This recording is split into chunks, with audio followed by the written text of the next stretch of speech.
edición luminosa. Nosotros conocemos el debut de demandas en Villanueva, lo consiguen en el 55. Hemos dedicado un módulo a Fermín, a su honor Fermín. Tenemos algunas cartas de encuestas.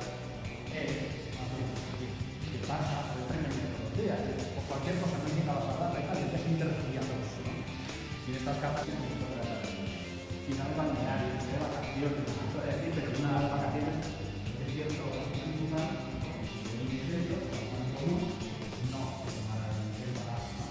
luego la capilla,